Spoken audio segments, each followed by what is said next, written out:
Hello to everybody. Good morning, good afternoon, good evening, depending on which time zone you're in. This is a webinar on how energy storage is the key to ending Europe's energy dependence. Obviously, an extremely topical and timely issue to discuss. So topical and timely, we have an absolute record number of registrations for this webinar. More than 1,300 people wanted to be part of this. My name is Jonathan Walters. I'm an energy economist specializing in renewable energy storage and climate change. We have a wonderful panel lined up for you today, and I'll ask them to introduce themselves in a moment. But before I do that, could I remind everybody that if they want to introduce themselves to other participants and to the panelists, please use the chat box for that. Just say who you are and which organization you're affiliated with. And then later on, when we have questions for the panelists, please use the Q&A box. So the chat box for introductions and the Q&A box for questions. Let me start by asking the panelists to briefly introduce themselves, and once they've done that, I'll ask each of them in turn to make a few minutes of remarks, and some of them have slides as well, but just for a few minutes to spark off the discussion, because we're really hoping to get a very lively discussion going between the panelists and the audience. So do remember to put your questions in the Q&A box. And just a reminder that after the webinar, you will be getting a recording of the webinar if you want to watch it again or share it with colleagues who might be interested. So let me start by asking Thomas Lewis, the Policy Officer from the European Association for the Storage of Energy, to briefly introduce himself. And after that, Lars Stephan, and then Michael Geyer. Please. Thank you so much, Jonathan. Yes, as I said, I'm Thomas Lewis. I'm a policy officer with the European Association for Storage of Energy. So we're a large association based in Brussels representing the entire energy storage sector. And yes, very happy to be here today to discuss what is a very important topic, which is how can we use energy storage to really secure up energy security. Thanks. Hello, everyone, from my side as well. Really glad that you could join us today. My name is Lars Stephan. I work for Fluence. Fluence is a global leader in energy storage, product services, and digital applications. We've built around 5.5 gigawatt of storage globally, or have it under construction at the moment. And in my role, I'm leading our policy efforts on European level. And I think we're going through an unprecedented energy environment in Europe, which is quite challenging and rewarding for us who work on the policy side to try to steer the markets in a way that to pick up storage to solve the issues that we have. And that's really looking forward to discussing that today. Yes, hello, everybody. My name is Michael Geyer. I am Senior Advisor for Utility Scale Storage at Malta, Inc. Malta develops synchronous long-duration utility scale storage for the energy transition. I am and is a proud founding member of the Long-Duration Energy Storage Council, of which I have the honor to serve as co-president. I am also senior advisor at the German Aerospace Agency for repurposing of coal plants with storage. So very happy to join this discussion and looking forward for the next presentation. Thank you. Okay, thank you to everybody for introducing themselves. As you can see, we have a very experienced and eminent panel of experts in the area of energy storage, so we should be able to have a very good exchange. Let me now ask Thomas to speak first. Please go ahead. Thank you. Hopefully you can all see my slides. Yes, they popped up for you. Fantastic. So I'd like to begin with really how energy storage is key to ending Europe's energy dependency. How can we look at energy security and energy independence correctly? So firstly, I will just go a little bit over what is EES, as I mentioned at the beginning, with the European Association for Storage of Energy. So not only we represent a large range of technologies, so not just lithium-ion, which many first think of when they think of energy storage as batteries, but of course thermal, we have gravity, we have different forms of chemicals of batteries. So it's the full range, and it's not only suppliers and developers, but it's any way in which you interact with the energy storage in the energy system. So you have system operators, utilities, think tanks, research associations. We have national level associations as well, part of us. So it's a large ecosystem. And what's useful, I think, from our perspective, is we can really give a varied view on energy storage. And you probably will notice that two of the members on here are also Malta and Fluence, who are joining us in this call today. So energy storage in general, it offers us a solution to very key challenges we have at the moment. So specifically, grid support and resilience. As we're bringing up more renewables in the system, we need to be able to keep everything balanced. Secondly, we have the idea of rising curtailment. So we have renewable electricity that is not making it into the grid at the moment. It is curtailed for numerous reasons, which we might would like to touch on a bit later on in the discussion. Thirdly, we have this reliance on fossil fuels to fill these gaps. So in periods where we have lots of demands and we don't have some renewables, we're having gas peakers coming in and filling these gaps for electricity. Of course, keeping the reliance on not just fossil fuel and carbon generally, but on imports, especially in the context of Russian imports. And as a fourth point, there's a need to be shifting energy, not just over hours, but really days, weeks, and seasons. So at the moment, you might be storing electricity during the day if you have a home battery at home and then using it in the evening. But really, we need this longer form of energy shifting to come about. So yes, so next slide. So there's a real question at the moment is how much energy storage and how do we really define what energy storage is? So specifically, EES has done a study to look at what are the energy storage needs in 2030 and 2050.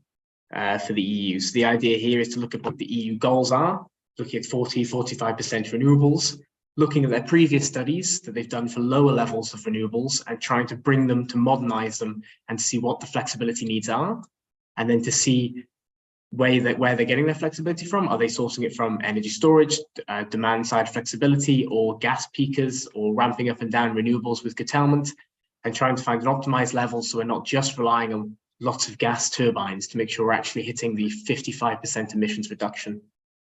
So you'll be able to find our paper on our website. Specifically, what we found out is there's a need for around 200 gigawatts of energy storage by 2030, and that's 600 by 2050. Of course, this is a range of technologies, as I stated previously. But the idea is if we look at the historic deployment of 1 gigawatt per year, we have these risks of failing to integrate renewables, missing EU climate targets, and continued security of supply issues, which is the key topic here, and reliance on fossil fuels. Of course, if we hit them, the opposite is true. Of course, when you say a 1 gigawatt development over a year, of course, these things aren't normally linear. They are often exponential or an S-curve for technologies. The idea is you'd have a ramp up over time. But really at EES, we're making sure we're having policies to really push this ramp up. So just a quick overview of benefits of energy storage technologies is, of course, we have the interday, the multi-day, the seasonal durations. And here we can have just be able to dispatch generation when required. So when there's a need for electricity, it's previously stored and can be used. The grid reinforcement to make sure we can actually keep all the renewables on the grid. We also have the ability to reduce curtailment. So this energy that was previously perhaps thrown away can actually be used, and to operate this unidirectional flexibility. So if you look at the chart at in the top right, what we have at the bottom with orange is this unmet demand, and what you have in the yellow above is curtailed energy. So this is energy that is effectively not being used, not entering the system. So the idea here would be to harness this renewable energy, this renewable electricity, and bring it into the orange areas, bring it into the areas which to shift this energy and not have to rely on gas and fossil fuel. And of course, you can see this is true is also in the other diagram in the bottom right, this need to not just shift intraday, but seasonally. we have more and excess renewable production in the summer, and we have lower in the winter. You have far less sun, for example. So the idea of how can we shift the end of summer into the beginning of winter and expand the time frame as we go on. And then really just looking at what the ideal case is for energy storage finally, which is to have a 24/7 carbon neutral powered society. Very key on this 24/7. People often talk about how much renewable energy was produced in just a year, but really we have to be looking at hourly. Are you using renewable energy at every moment of the day? And the only way to access that is really by having this flexibility, by having energy storage. Keeping electricity cheap, of course, which is very important at the moment with the current energy price crisis. The idea is to really harness as much renewables as we can. And for us, it would be to store this where possible. Energy security, of course, reduce the independence from external energy imports. And really, through this would be maximizing the utilization of homegrown renewable energy sources, and then keeping this resilient and reliable energy grid. So that's it for me. That's my overview. Of course, I think we'll dig a lot more into the discussion of how we secure energy security a bit more in the panel discussion. Thank you. Thank you very much, Thomas. Thank you for giving us that taxonomy of the types of storage and the functions and benefits of storage. I think that's a very helpful framework for all of the discussion. Just to remind people, please be putting your questions in the Q&A box. And I see one question about whether, a logistical question about whether we're sharing slides afterwards. We are sharing slides along with the recording. So Lars, over to you. Yeah, thanks, Jonathan. Well, first of all, thanks, Tom. It feels like after you spoke, there's not much more to be said. I'll try to do it anyway. So, I mean, we just covered this already, right? The energy transition, we typically look in the energy system as like a trilemma between affordability, decarbonization, and security. And while as a society, we have strongly focused on affordability and decarbonization over the last kind of decade, security of supply has now come in the forefront. The good thing is that renewables, especially solar and wind, we're not dependent on them, where we don't need to import them. They come for free to us. So they are a clear path to succeed with all of those three targets that we're facing. However, importantly, if we talk about renewables, we always have this difference, of course, when electricity is generated from renewables and when we need to consume them. So we need to shift renewables. We kind of need to time shift renewables, and the same way as power grids shift renewable energy through locations, we need to shift renewable energy through time. And this is really where storage comes in. So if we look at what storage does today in the energy system and what it will do going forward, it is a lot about providing safe system operations via auxiliary services, so providing free configuration, voltage stability, but also things like virtual inertia to keep power systems secure operation. It is, of course, about making renewables dispatchable, so having renewable energy when we need it. That's what we need the energy storage and energy shifting for. And they will also help us to overcome congestion on our power grids, which is becoming an increasing issue in many markets around the world. So I think the key message is that when we think about renewable generation, we should at the same time always think about energy storage. So, but how does that break down in reality? I brought a couple of graphs that I quickly want to walk through with you together. So let's start on the top right. I mean, this is the German roadmap for solar integration. And in a couple of years, we are planning to build 20 gigawatt of solar into the German system on an annual basis. What that means, you can see here on the left side, which is a generation profile of August on the top 2022. And on the bottom, you see what, based on the plan of how much renewables will integrate, what our energy system will look like in 2027. So in 4 years' time, we will see that the solar generation in the summer week will overshoot the load that we have by up to 40 gigawatt per day in the peak. So clearly, we're going to generate much more electricity that we need at that specific time. And clearly, what we need to do is we need to harness this electricity, which we are not consuming at those times, and move it in the evening hours when the sun is not shining, produce the energy and consume the energy then. We could do this kind of graph also for wind, but I think the general understanding here is right. We have renewables at a time when we don't need it, and we need to bring it where we need to do. We need to transport it to a time when we can need it. The great thing is markets will help us with that, and that's like graph here on the right, because solar, we have more solar in the system, prices will collapse during those periods when we have a lot of solar. So storing electricity at a very low cost and releasing it when electricity has a high price again makes a lot of sense. If we think about security of supply and the role storage can play here, I think it's important to notice that when we talk about security of supply today, we're not so much talking about the Dunkelflaute, but we're talking about having the right resource adequacy at specific hours throughout the year. And here are just two examples from the last year, on the 17th of August in the Baltic states.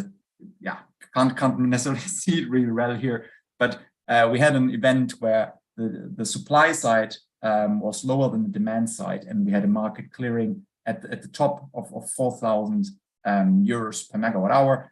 Similar thing happened in France, where we saw scarcity pricing after interconnector went down, I think an interconnector to the Netherlands, and we saw really, really high energy prices. And I think it's quite interesting that energy storage, even though it typically stores electricity 2 to 4 hours, would be able to resolve those issues and provide security of supply in those instances. And just a last thought before I pass it on to Michael is that storage also has a role to play in enhancing the utilization of our power grids. So we call the concept storage as transmission asset, where energy storage can also help to increase the utilization of power grids, which in turn will reduce the cost of building more and more grids. Don't get me wrong, we need to build grids, but we need to use our grids smarter and better. And a part in that is to utilize storage as part of the transmission grid. With this, I'll pass it on to Michael. Thank you very much. Thank you very much, Lars. Thank you for looking at the role of storage and particularly how it interacts with electricity markets. And I'm sure there'll be a lot of discussion about that and about the policy and regulatory support that's needed to make that happen even more, or make it happen more efficiently. Just reminding people to put their questions in the Q&A box so that we're accumulating questions for the discussion that will come after Michael has had a chance to make a few remarks. And just noting that when I look at the people's introductions in the chat box, I'm seeing people from a very wide range of countries demonstrating the strong sort of global interest in this topic. I'm seeing people from Tanzania, Cyprus, Germany, Switzerland, Palestine, the UK, Saudi Arabia, the Netherlands, India, Portugal, Spain, Poland, Colombia, and I haven't even listed them all. So it's a very global audience. Michael, please go ahead and talk to us. Yes, thank you. I mean, here I just wanted to, let's say, introduce the dimension of long duration energy storage. I think today almost everybody who thinks of storage thinks either of batteries or of hydrogen, without, let's say, being aware that after pumped hydro, let's say the most distributed and deployed utility scale storage have been the molten salt storage systems of the concentrating solar power plants. Providing some 22 gigawatt hours of storage capacity worldwide. And here from Malta, we are developing this, not to use it with, let's say, storing heat that is concentrated by mirrors, but we are looking here into a system. No, what happened here? Into a system that uses the molten salt storage with heat pumps, and so can make it available for the PV and for the wind. Now we are a proud founding member of the Long Duration Energy Storage Council. Just here a short introduction. Currently we are 65 members, and you are all cordially invited to here go to the Long Duration Energy Storage Council website and load down our basic reports. And here, what I just wanted to introduce is here the need for grid scale synchronous energy storage, and that is what we are doing, where we introduce a like-for-like replacement for natural gas-fired power plants by using the concentrating solar power plants thermal storage and molten salts, adding a second temperature level, and then charging with a heat pump and discharging with a heat engine. So I think what here both Thomas and Lars have introduced is that for the energy transition and for the replacement of gas power plants, flexibility is critical in future power systems. Currently, let's say the flexibility joker in Europe has been basically gas, and this needs to be replaced its services by storage. And if you see here is the higher you get in the annual share of renewable energy production or power production, the longer storage duration you need. And I think that is what also Lars indicated, that we do not want, let's say, just an 80% annual share. We want daily shares 24/7, and that is where we need to long duration energy storage. So storage provides a solution, creating energy independence and providing critical system flexibility and energy shifting. So here, what from the one hand side we can do is we can convert with storage variable renewable electricity into firm power. But we also can convert variable electricity into firm heat by thermal energy storage. And I just here want to end here with this slide. This is just a recent ENTSO-E study on the need for storage in Europe. And this has to do, let's say, with the interconnectivity of all the European member states to secure themselves against blackouts and grid failures. And you see that apart from the real islands here, Ireland, UK, we have electrical islands like the Iberian Peninsula, which only has a less than 5% interconnectivity with the rest of Europe. And this means that, for example, at this Iberian Peninsula, if you increase the renewable share as targeted by 2030 to 74% here in Spain and 80% in Portugal, and you replace the flexibility of gas-fired power plants, which provide for free rotating inertia, short-circuit current, reactive power, then storage will be your key tool to provide these services and keep the lights on. With this, I just want to give an introduction and give the word back to you, Jonathan. Thank you very much, Michael. I think it was great to hear about the Long Duration Energy Storage Council, which, as you said, is relatively recently created, but created because this is such a hot topic, if I can put it that way. I think also hearing about the Malta technology and others developing similar technologies, particularly for the purpose of replacing coal-fired power and gas-fired power with renewables plus thermal storage. In other words, if I can use an old-fashioned term, creating renewable baseload. I think that's fascinating, given how many countries are trying to phase out their use of coal and their use of gas, and not just come up with a clean alternative, but come up with a cost-effective, cheap alternative, and one that is not dependent on imports of gas or of coal. And I think in the European context in particular, not importing gas obviously has a much greater security importance than it did before February last year when Russia invaded Ukraine. So let me ask the first question. I see some questions coming into the Q&A, but let me take the moderator's privilege of asking the first question. And I'm going to ask it to each of you. So maybe if you want to answer it in the order in which you spoke, so Thomas, Lars, and Michael, or if you don't want to answer it, you don't have to answer it. But my first question is,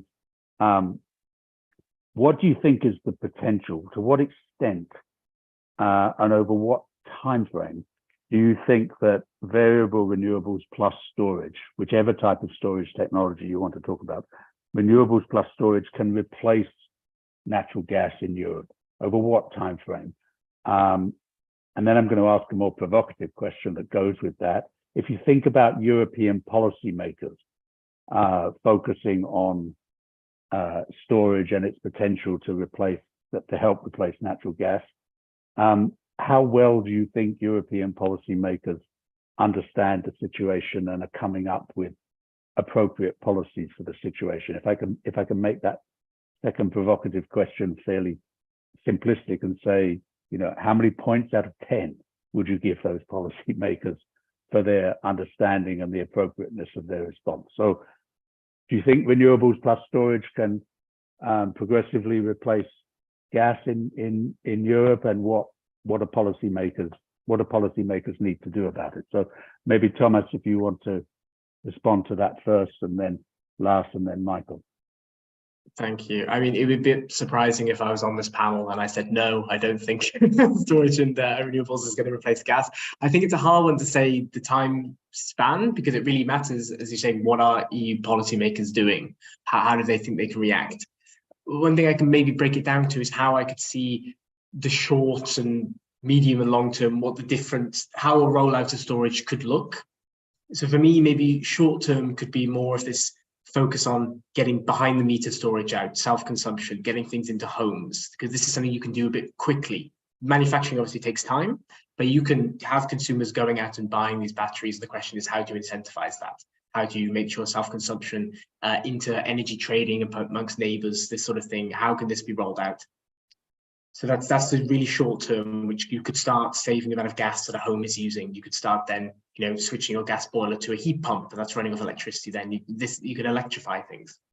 In the medium term, the reason I call it the medium term is due to permitting issues. The medium term is this co-located storage matched with renewables. So this co-located right next to a wind farm, a solar farm either, along with standalone storage. Lars mentioned these grid booster projects, these large energy storage you can have on the grid standing alone.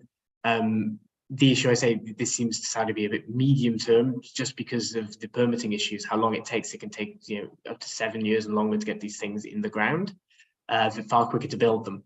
And of course, there are some that are in the application process now. There are some that will join the application process in 5 years' time. So you can see how this accelerates. And then even in the longer term, then what we're seeing over the next decade or so, even longer, would be this long duration energy storage with Malta is talking about. Of course, they have a technology that works and is actually on the market. So perhaps I shouldn't say too long term, but there are other technologies that are coming up. It's also about looking at the capacity mechanism as well, which I might touch on a bit later, of how to actually make sure your backup generation is renewables, and renewables that have been stored, this firmed electricity. And then, larger scale energy shifting is the larger part as well, forgetting off gas. When I talked about this summer shifting, the end of summer to the beginning of winter. And of course, this is not going to just be battery technology. This can be compressed air, compressed liquid. Also, hydrogen will play a role. Of course, you can make hydrogen from renewables, store it, and you can burn it in the old gas turbines. So this is also a form of energy storage. But how long over a time frame? 2040, hopefully we're off, 2030. It's hard to judge, and it matters what the policymakers are doing. To rate them out of 10, it's tough, because I have to say in the recent months I saw a lot of progress there. It's very common now for the Commission to be releasing stuff that says renewables and co-located storage. This is becoming almost a default in language. I've just seen leaked state aid stuff talking about renewables and energy storage. It's stuff we've not seen before. The issue is it's only talking about co-located, it's not talking about standalone. But I'm seeing from the Commission this sort of stuff coming out. I'm seeing parliamentarians understanding the idea of energy shifting. That term is being used. So I don't know. I'm going to give them a 6 maybe, but there's another exam coming up. Maybe I'm being too favourable, but this is the beginning for them. Okay, a 6 out of 10. That was higher than I was expecting, but there's more to come. This is an entry exam for them. let's see. I'll not that give them was a very 6. helpful. Sorry, Lars? I'm not going to give them a 6, but let's get to it. Lars, why don't you answer the question and maybe also focus on the policies that are needed? Yeah. So I think it's a good question. It's probably like what we want to go there, right? By when can we wean ourselves off gas? And I think that is a difficult question to answer because we use gas in different contexts. I mean, we just heard the heating context. I think there's always this Dunkelflaute, like longer periods of time where we need gas. So I think we need to I would always like to think we don't need to make the big plan for the final design and solution, then implement, but we should start implementing right now. So if we look to the US, we see in the US there's competitive procurements to replace gas peakers, and they're being replaced with 4-hour batteries. The requirement is like, who can provide me with 4 hours of peaking energy in the evening? And the answer is the battery can. Do we see similar procurements in Germany, in Europe? No, we don't. So I think we need to start thinking about which roles and when do we see gas plants operating, and should we really build new gas plants in those places? And how can we have policy action to actually consecutively get rid of the gas plants? And I think a key challenge that we have in Europe is to prevent the lock-in in fossil technologies. In Germany, like taking the example of Germany, we're at the moment building lots of LNG terminals, and there's like, I would almost say, a consensus in the science world that we're building way too much. We're building more LNG terminals that we can import more gas than we ever got from Russia. What is the point about that? We're going to have this year, the German government wants to put together a plan how to incentivize the new build of 20 gigawatt of gas power plants in Germany. Why are we doing that? Why are we not asking, we need assets, maybe long duration storage, maybe short duration storage, to actually provide safe and reliable power? Instead, we're going down this path, we continue to go down this path of a technology lock-in. And I think we need to stop that. And I think this will be our first sensible step to actually, get rid of gas. If I think about the policymakers, of course, Tom is closer to them, so he needs to give them a 6 for those who listen. I would give them a 4. I would agree that like now in the electricity market design consultation, we actually see a high interest in storage. And when we have talks with policymakers, with people in the administration, they all tell us they understand we need storage, but then we have very little to show for in actually policy implementation.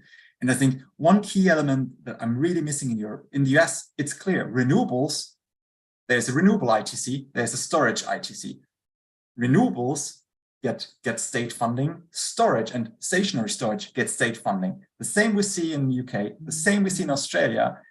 For Europe, we have a hydrogen target and a hydrogen strategy. We don't have an energy storage strategy. So if I was an investor and I was thinking, hey, where should I invest into storage in a region which doesn't even have a strategy, which doesn't even recognize the role of storage, that it needs to go in lockstep with renewables. Therefore, I think we still have a lot to do in Europe to actually, me giving better numbers than 4 out of 10 for policy on storage. Okay, thank you. I think you've made a number of great points. A couple of them have stuck in my mind in particular. One is you're basically saying, okay, maybe a 6 out of 10 for rhetoric and speeches and so on, but a 4 out of 10 for actually doing something. And Europe doesn't really have a storage strategy, which personally I agree with you that it desperately needs one, and just needs to make clear to potential investors what the rules of the game are and what the expectations are. The other great point is about lock-in of technologies, fossil fuel technologies, including gas, the risk of stranded assets and so on. There, I also find it really quite strange that Europe has been for the last year or so, and since the invasion of Ukraine, has been investing in LNG infrastructure as if that necessarily makes for energy security. It might just make that LNG infrastructure physically vulnerable. It might make it costly because the price of gas stays high because of the security considerations and their knock-on effects globally. I think that there needs to be some really sort of fresh thinking around the role of gas, and there needs to be a much deeper understanding that there is some considerable substitution possible between gas on the one hand and storage plus renewables on the other hand. I think also we focused a lot in the past on the decarbonization implications of reducing fossil fuel consumption, which is very, very important, obviously, and very important for climate change. But increasingly in the last year, we focused on the cost and the security implications of fossil fuel consumption, and that needs to filter through more in the thinking of policymakers. I'm supposed to be moderating, not speaking, but let me put the question to Michael, and then Michael, I'll have a follow-on question about the role of hydrogen and its relationship to storage. Please go ahead. Well, to your first question on how long would it take, let's say, to replace gas plants with PV, with renewables and storage. I think in Europe that depends, let's say, on the renewable resources, and I would say it could be until 2030 in the southern European countries, which have sufficient solar and wind resources. And I remember when I put the first long-duration storage plant in southern Spain, that were the Andasol plants, 150 megawatts, 7.5 hours of storage, that started in 2006, and there took 1 year for the permitting, 1 year for the financial close, 2 years to build, so it was 4 years.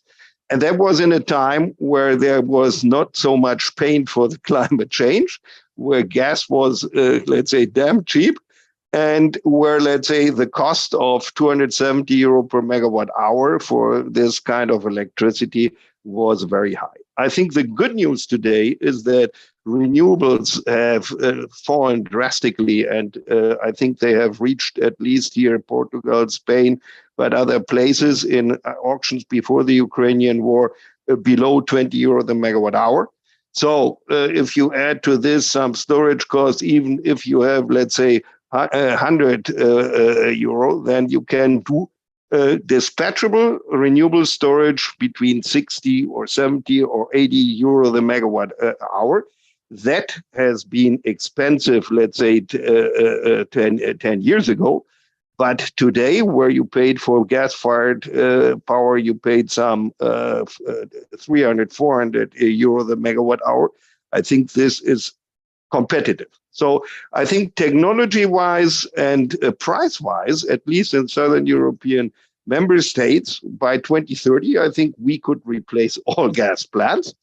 And now, but the big issue is what Lars also said, that while I would give European politicians for the implementation of renewables an 8 to 9, if they are, let's say, renewable-only plants, for, let's say, storage, I would give them something like a 3, because there's no business case for storage. And although there are investors there and people developing them, and you don't find a business case, you don't find an incentive, and so you find more incentives for hydrogen than for storage. And so I think that is a challenge to attract private investment in storage projects.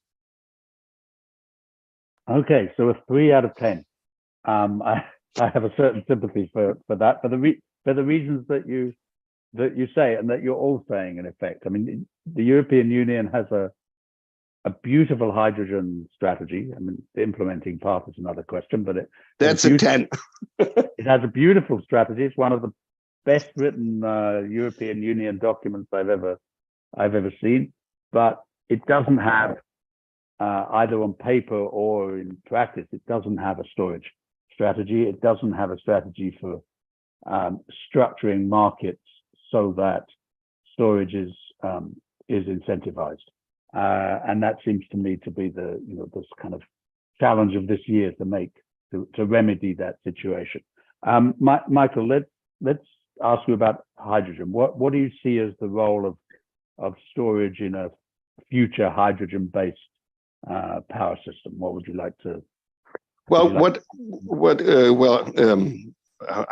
I'm a German located on the Iberian Peninsula, and so let's say for a country like Germany, so far the renewable mission has been we go from coal to gas and then substitute the gas by hydrogen, and the hydrogen we get from somewhere when it is competitive. Now, the Long Duration Energy Storage Council, together with Breakthrough Energy, has contracted a study from Aurora Energy Research, looking what could storage, for example, do in such a hydrogen-focused, let's say, strategy like Germany.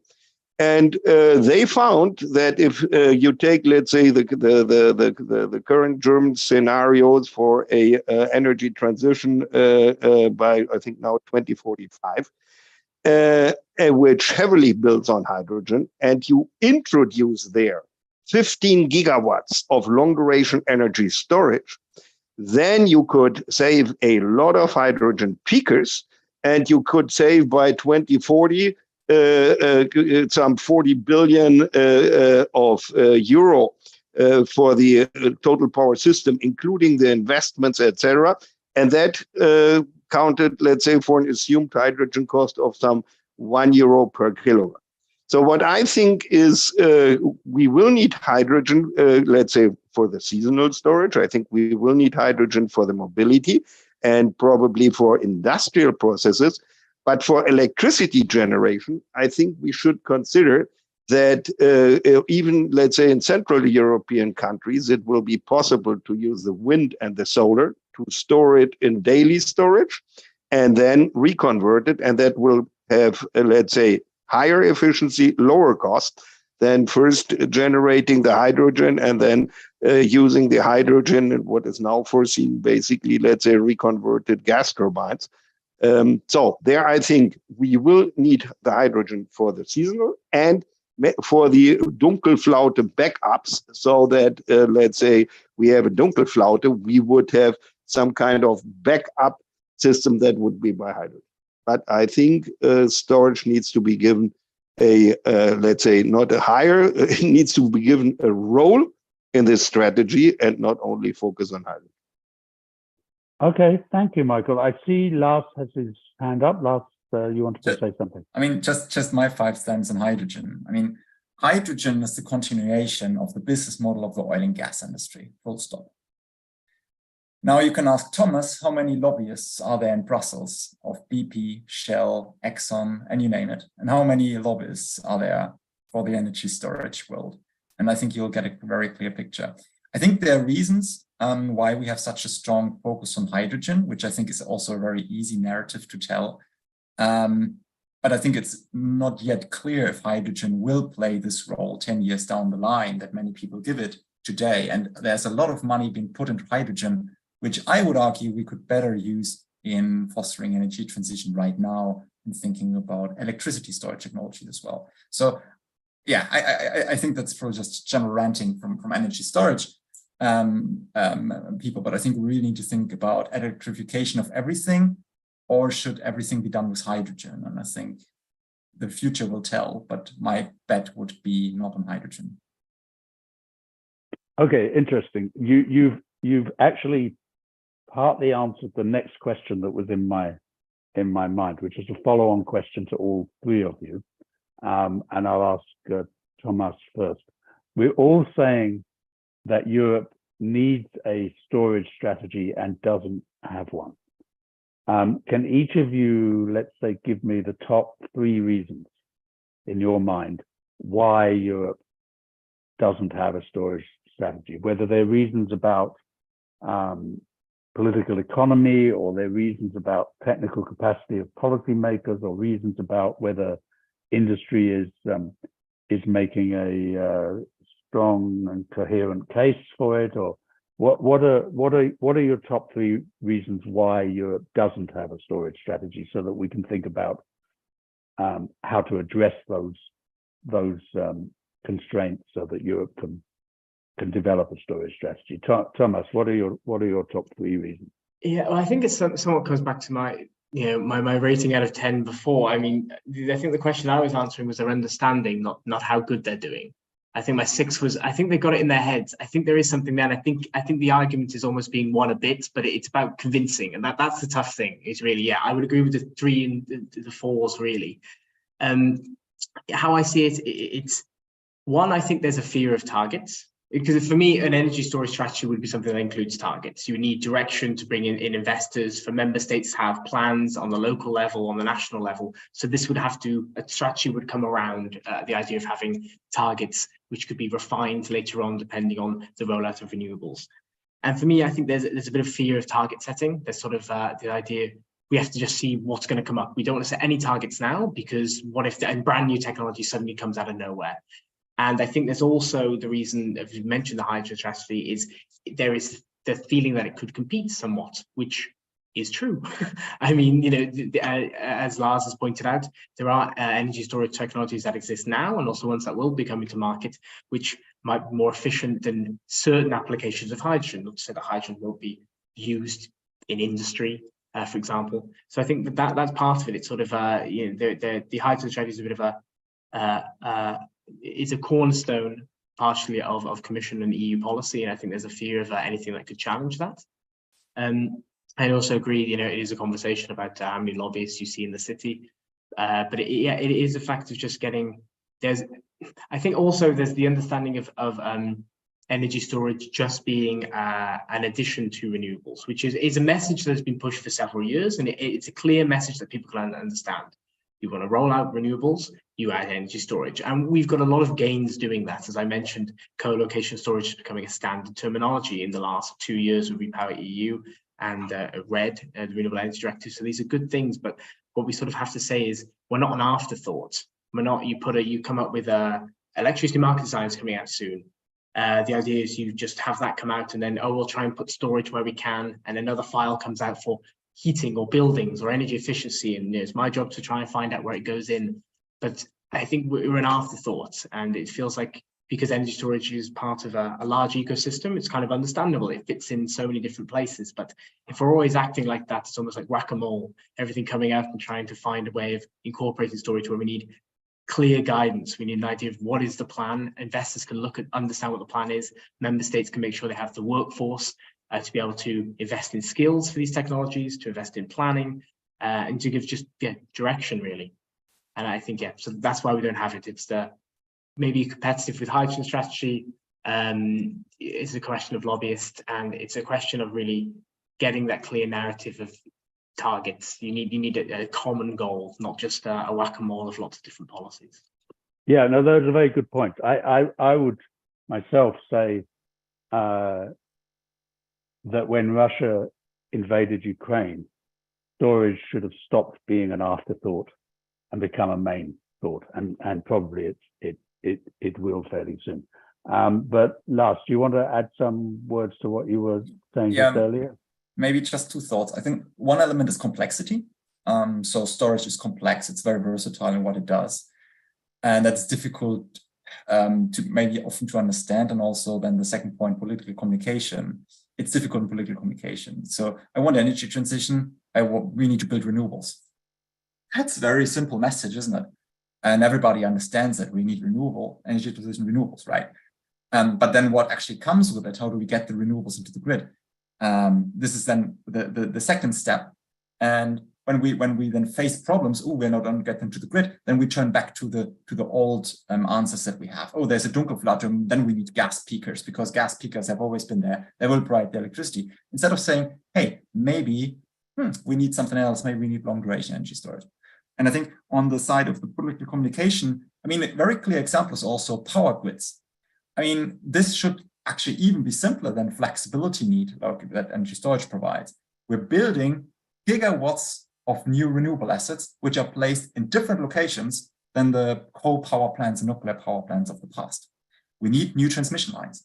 To give me a country in Germany, in Europe, where grids are not congested, where you can easily connect renewables. We don't have them. Are we talking about grids? No, we are not. How long does it take grids to build grids? Decades. And we're not talking about it. And I think this is a clear example. Building grids is not a sexy topic which you communicate. Therefore, we are not, and therefore we're not focusing on it. And instead, we prefer to focus on things that we know, like renewables. And hey, let's build a new gas peaker plant. Yeah, no, that's a very good point. And I think it's worth underlining that really it's not just about a storage strategy that's needed. It's a strategy for flexibility resources, including interconnections, transmission grids, including demand responsiveness, including whatever can give us that flexibility. But storage is still a very key component of that. Michael, do you want to add? Yes, just to add, first of all, I think one of the biggest challenges is what Lars described as complexity, which I simply would say so far, let's say policymakers think power is gigawatts. And they don't understand now that you have to add gigawatt hours and that these gigawatt hours have to give some service. So I think that is, and therefore the Long Duration Energy Storage Council is about education and explaining people. The second thing is, and I think that is a European mentality problem. For example, here in the United Arab Emirates, they have just tendered a solar plant with 12 to 15 hours of storage, 700 megawatt with a PPA of 35 years, constant price. And in Europe, we do not want to give a 35-year PPA because we are always afraid it will get cheaper and then we will pay more. And that is, let's say, our thinking. So far in the global world, everything always became cheaper, especially energy. And therefore, we do not want to commit today for, let's say, an investment in renewables, which the next 30 years would give us a constant price because we may miss the going cheaper. And I think people see this now with interest rates for their houses, and they see it with energy prices. Now, yes, and here the biggest problem which we have is now there are no long-term offtake agreements for services or for energy from storage. And the problem is that you say yes, but we are competitive with the gas prices. But then you get predictions, yeah, this is true in 23, 24, 25, but all, let's say, statistics and consultants say that from 26 on, gas prices will be almost as inexpensive than before the war. And this makes, let's say, any long-term business case prohibitive. And when you then say, yeah, but in the energy transition, we wanted to go to net zero and have no gas. I mean, really, in this power market world, from the politicians to the let's say TSOs, etc., nobody really bets on it. So I think one of the problem is that the predictions for future gas prices and future electricity prices make it difficult to attract investments in long duration storage because everybody says, yeah, it's competitive now, but soon we will have cheap gas again. Yeah, it's an interesting point because it's the thinking that gas will be cheap that led Europe to a massively expensive dependence on Russian gas, massively expensive, not just in terms of the gas price, but in terms of the macroeconomic crisis, the defense costs, and all of that. If one was able to calculate the full impact of that dependence on Russian gas, and turn that into a gas price, it would be so many multiples of the cost of any other technology. And if anybody puts their hand on their heart and says we couldn't know that something like that was going to happen, I would just doubt their powers of prediction. And I think what you're saying is that mentality hasn't yet changed profoundly enough to get people to see that, they shouldn't just assume that the future is going to be like the past. The future might be more like the present, or it might be even worse than the present. But anyway, that's probably a topic of a much longer and larger webinar. Any points that each of you would like to make based on the discussion so far, based on questions you've seen? I see we have 24 questions in the Q&A box. Anything that you see there that you'd like to respond to? Let me again ask you in the order in which you spoke, whether you have more things you would like to say at this point. So Thomas, over to you. It's specifically something I'd like to highlight. It goes on to what Michael was saying about longer term contracts, 35 years. This is still stuff we're not really seeing as much for energy storage. And it's really, having these longer contracts really builds the business case, can make it so you can go to a bank, say, I need money to build this thing. Look how much revenue I'm going to make over X amount of years. I can build it, I can put it down, as long as the permitting's fine, of course. And one way in which Europe has been giving out long-term contracts is the capacity mechanism. So how this works in different member states, you have a mechanism by which energy providers, very often the vast majority is gas turbines for electricity, are given long-term contracts to sit idle, to not be used that often, and only when there's a massive demand and there's little other renewable production, they come up. These are the peakers, these are the plants that come up just to fill the gap, and they're very expensive because they're not used very often. So they bring up the electricity price significantly at these points as well. And so really the idea would be to, how can we decarbonize these and how can we make them relevant for security of supply? Because the point of them there was, the argument was, we need gas peakers because renewables are decarbonizing, gas is security of supply. That was the old narrative that was always there. Many of us obviously knew that gas was never really too secure, but it's becoming very clear. So the question is, how can this be reformed? How can you make it so it's more energy storage is the ones on these capacity mechanisms are getting these contracts out for long periods to absorb renewable energy at one point, and then when it's needed to release it. And I think Lee's recommendation here is to effectively say there's a strong carbon cap on these capacity mechanisms, slowly bringing down the cap to say, if your technology is too polluting, you can no longer participate here. To bring in energy storage, to bring in demand side flexibility where relevant. If possible, if CCS, if carbon capture storage, if you believe that's going to work, good luck, go for it. You can try and compete as well. But as a technology, a neutral way of actually just decarbonizing this source of long-term contracts. I think that's a point I'd like to bring up. Okay, thank you. If I come to Lars, there's just one point I want to make. I do a fair amount of work in Central and Eastern Europe. And I would say that awareness that the high price of gas following the Russian invasion of Ukraine may not just be a temporary situation. In other words, that things may not go back to normal and the security situation may not calm down in the very near future and stay calm. I think awareness in Eastern Europe that may not be the case. Given we're talking about countries that have lived next door to Russia for, forever and kind of know their history and know how history repeats itself. The awareness of that, I would say, is much stronger than perhaps in the more Western European consulting industry, where people are looking at, statistics rather than the underlying drivers of those statistics. Lars, would you like to share some last thoughts with us?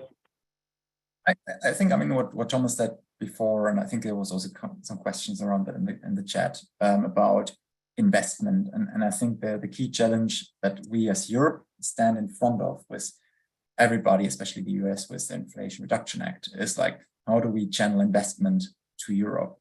And I think in the renewable world, there are a lot of projects ready to be invested if we get the permitting periods down. I think there's a big question about how do we build a European supply chain for renewables and don't run into the next dependency on where do we get our wind farms and solar plants from. I think the same counts for storage, for batteries, for energy storage. And I think to foster stronger investment into energy storage, which I think all of our view is part of the energy transition, I think we need to consider how do we create long-term investment signals, how do we reduce the risk of, so what energy storage basically does, it solves volatility in day-ahead markets, but day-ahead markets are not a bankable revenue stream because you don't have a long-term contracted revenue on that. So I think we need to fundamentally ask ourselves, how do we reduce revenue risk into energy storage to increase investment into these technologies. I think we have the electricity market design reform ongoing now. We will, for example, propose something called a volatility CFD, which would provide these kind of revenue certainty to energy storage, which I think is an interesting tool. I think we just need to figure out how do we make sure we get the right amount of investments into Europe, including into energy storage. And I think that will be a key challenge for policymakers to figure out. Okay, great. Thank you very much for those thoughts. Michael, any? Yes, I would just like to add one thing, and that is in Europe, normally when we have, let's say, these public auctions for renewable energies, they are, let's say, one price for 24/7. That is, when you have wind or PV, there is one price. In other countries, like in Chile, in South Africa, in Morocco, or in the United Arab Emirates, there is an hour-by-hour price where you would say, if you deliver so many gigawatt hours of renewable energy from in this hour, and this hour, and this hour, how much does it cost in every hour? And if we had such a thing, I think then automatically storage would turn in, because otherwise, let's say, you wouldn't be able to bid between the peak hours, let's say from 6 to 10 in the evening. And so I think this is something which we also would need to introduce in the, let's say, general public auctions or renewable PPAs. And the same holds for grid access. So far, if I have a 300 megawatt PV plant and I ask for grid access, I get these 300 megawatts, if I get it, for 24 hours a day. But I think, let's say, such grid access should be awarded according to the capability of the generator to generate, because this would free capacity then for, let's say, storage plants. And so this, I think, would be some kind of recommendations. Technically, I would end the webinar with, yes, we can replace gas-fired power plants with renewables and storage. Okay, great. Thank you very much. Let me just note that, again, that people will get a recording of this webinar, they'll get the PowerPoints, and if anybody has a question that they really wanted answered and it didn't quite get answered during the webinar, feel free to email your question. So let me at this point thank our great panel for their very thoughtful interventions. If anybody wants to put applause or clapping emojis in the chat, since we can't hear you clap, please feel free to do that. But otherwise, let me say I thought this was a very informative and lively discussion. And thank you to Thomas, Lars, and Michael for sharing their thoughts with us. Oh, I see a lot of clapping emojis coming up in the chat. Great. Thanks to everybody, and have a good, however much of the rest of the day is left to you at this point.